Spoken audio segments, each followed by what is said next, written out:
Hello again. Welcome to Myths, Legends, Stories, and Tales with Lady Liadan. Today, our book is Sleeping Beauty, written by Malon F. Craft and illustrated by Kinyuko Y. Craft.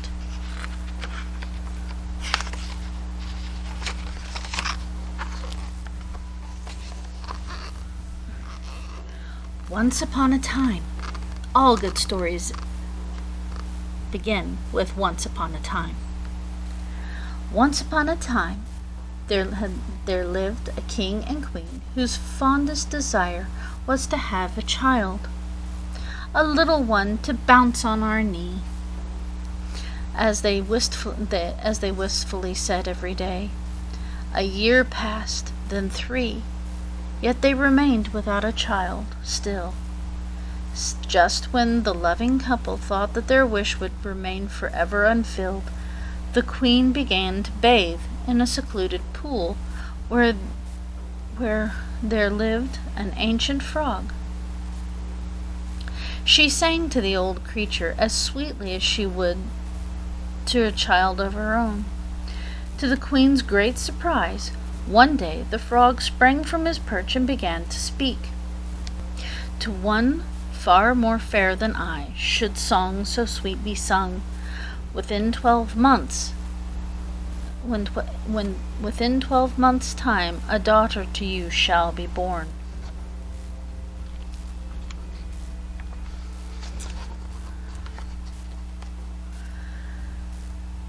And just as the frog had said, a little girl was soon born to the queen. The king was so overcome with joy that he could barely contain himself.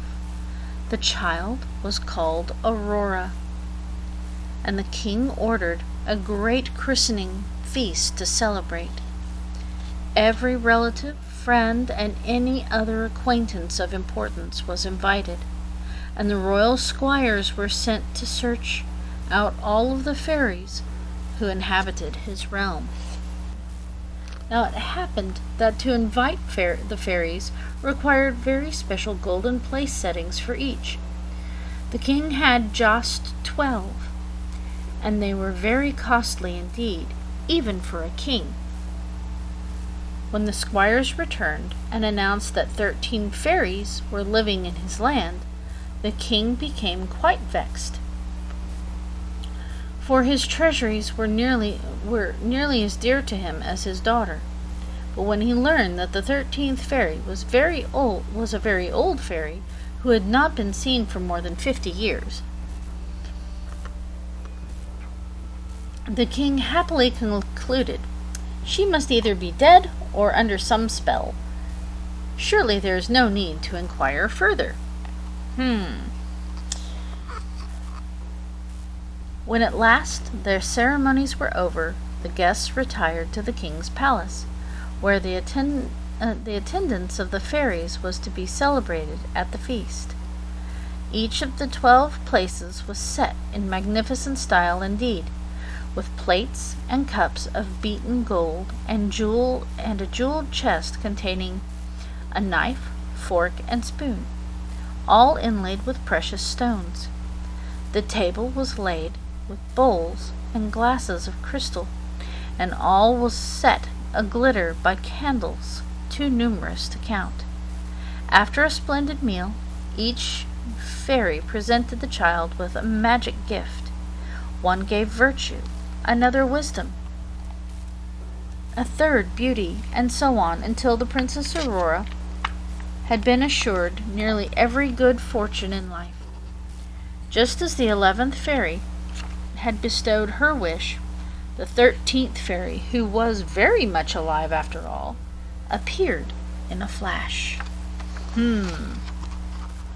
Oh dear, she's not very happy.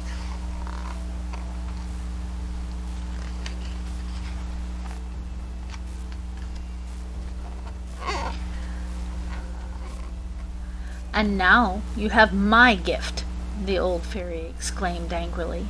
On her 16th birthday, the princess shall prick herself with a spindle and die. Without another word, she turned and stormed out of the hall. The fearful prophecy caused the guests to shudder, and the gentler souls among them wept. Almost out of their wits with grief, the king and queen now despaired of the terrible cost of the king's rash and selfish decision to ignore the 13th fairy. Yeah, it's not nice to ignore fairies. Bad things can happen. But now the 12th fairy, whose gift was still unspoken, stepped forward. "Your Majesties, calm yourselves. Although my powers cannot alter my older sister's terrible wish, the princess shall not die. Instead, Aurora shall fall into a deep sleep that will last 100 years. With that, she and all the rest of the fairies vanished." Falling asleep for 100 years? That's a long time. The very next morning, the king's squires carried decrees to the farthest corners of the land, commanding every spindle be destroyed. By this, the king sought to protect his child from the misfortune he had caused, and as years passed, so it seemed he had. Meanwhile, the other fairies' gifts were all fulfilled, and Aurora grew into a maiden of such great beauty, so gentle, kind, and clever, that everyone who happened upon her could not help but love her. On the day of her 16th birthday, the king and queen had gone out to find a very special gift, and the princess was left in the castle free to do as she pleased. She looked about in every curious place, exploring as she might choose.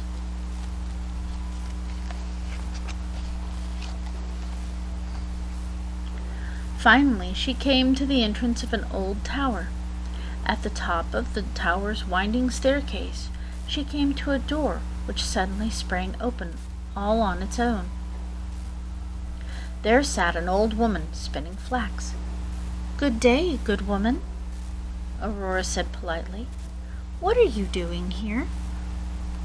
"Dear child, I am spinning," said the old woman. "Do you find it interesting?"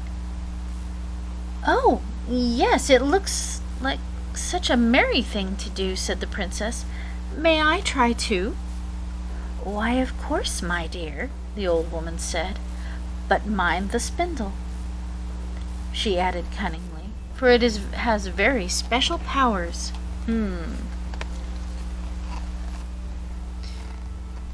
Indeed, the moment the wheel began to turn, the spindle threw off a showering of glowing lights in every direction. "How beautiful!" Aurora exclaimed. Enchanted, she could not resist examining the spinning shaft. But the instant she touched it, the sharp point pricked her finger. The old fairy, for that is who the old woman was, smiled, reveling in her deed, then vanished without a trace. The princess collapsed to the floor, and the spell immediately took hold. Oh dear.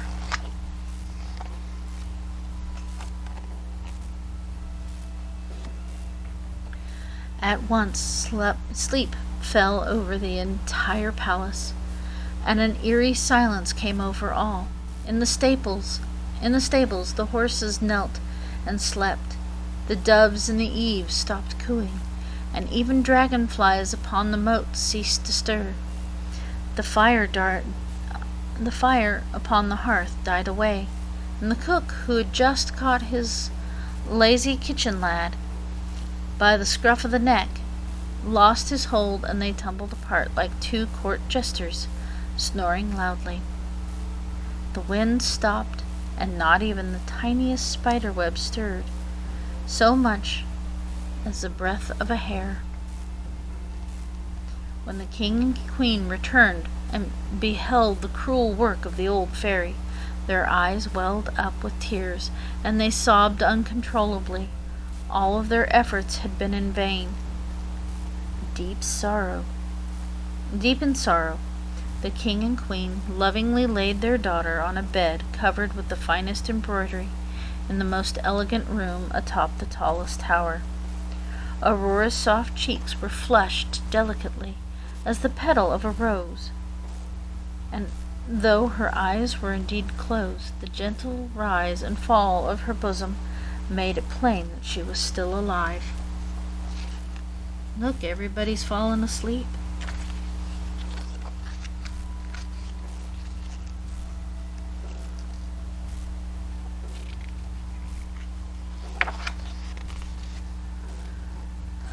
When this happened, the 12th fairy, whose wish had saved Aurora from eternal sleep,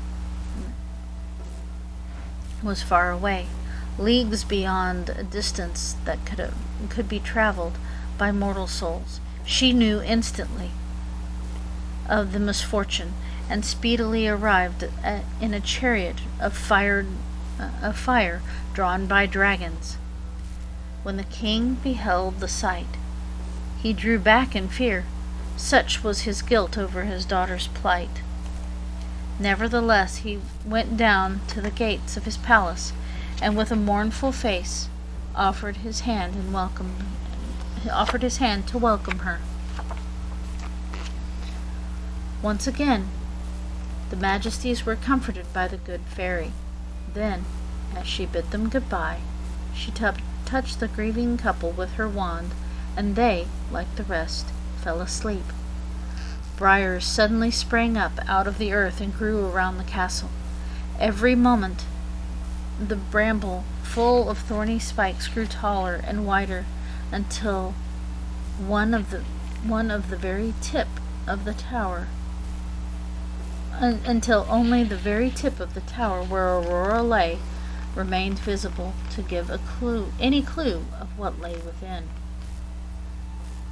From the mysterious thorny tangle there soon spread throughout the land a legend of Briar Rose, as the sleeping princess became known. From time to time, princes heard of the legend and set out on vain quests to penetrate the hedge and reach the castle. Though many a gallant young prince entered, even when fully clad in battle dress, none was ever seen again. Wow.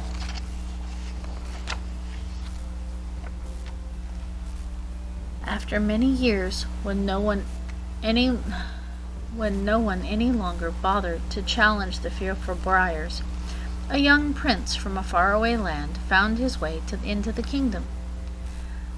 The tender-hearted lad kept a falcon as a companion. When he loosed it for exercise, it flew immediately high above the bramble, where it circled curiously round and round. The moment the prince's eyes fell upon the tower, he had to know what lay inside. Now, the curious prince asked everyone he came upon about the tower and the bramble. Some said it was infested with evil spirits. Others said it was used by sorcerers. And many believed that there lived a powerful ogre who carried off wayward children to eat for tasty morsels after dinner. Finally, one day the prince came upon an old peasant woman, hobbled by age. She told the legend of the briars. How behind them stood the tower of a great castle, where slept a princess, beautiful beyond words, called Briar Rose. She told how the princess had lain in slumber for nearly 100 years together with the king and queen and all their court. But she also told the young prince of the many others who had come to the mysterious briars only to disappear into them, never again to find their way back. The handsome youth would not be daunted. No matter what the outcome, I must make my way to the tower, he declared. He thought of a sleeping beauty such as Briar Rose, lying unprotected in a thorny prison. The thought of a sleeping beauty such as Briar-Rose lying unprotected in a thorny prison was more than his good and valiant nature could bear.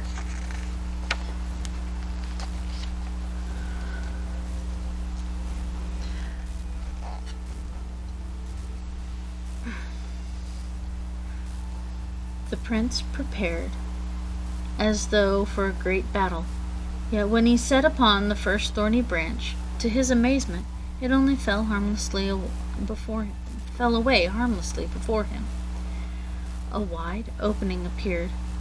As he strode into it, the bramble immediately closed behind him, so that his retinue was barred from following.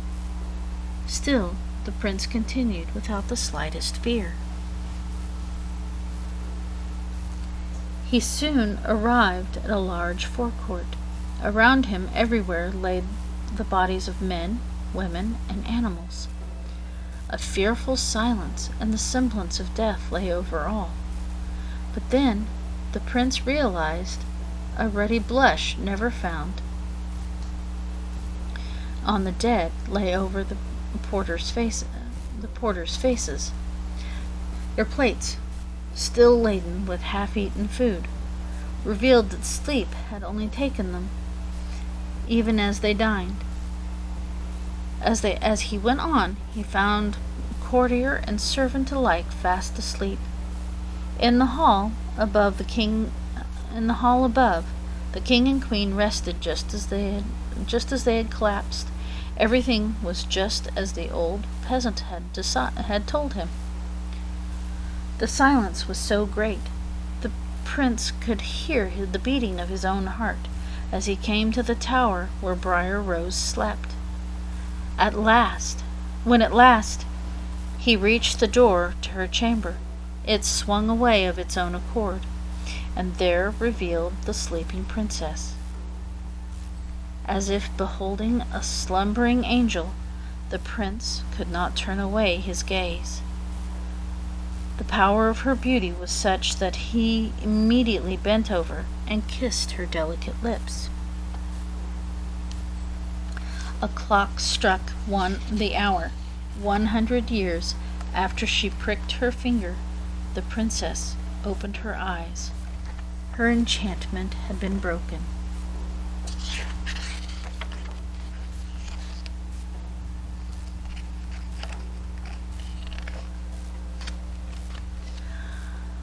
"How long have I waited for this moment, my prince?" exclaimed the princess with a tender glance. And they immediately fell in love and embraced. Barely able to form words to express his happiness, the prince said, Can it truly be that the eyes of this angel I now behold open only for me?" "Yes, sweet prince," Aurora replied. "These many long years only you have filled my dreams, for none other could awaken me from my spell. Now, in love's sweet name, at last our hearts will be together, eternally bound." Arm in arm, prince and princess went first to the king and queen, whom they immediately awakened. When they beheld their daughter and her adoring escort, their joy was overwhelming, for they thought never to see the princess alive again. Suddenly the palace came to life. In the stables the horses neighed and shook their manes. The doves in the eaves began to coo once more, and even the dragonflies continued their flights. In the kitchen the fire sprang up, and the cook and his lazy boy awoke and stared a moment in surprise.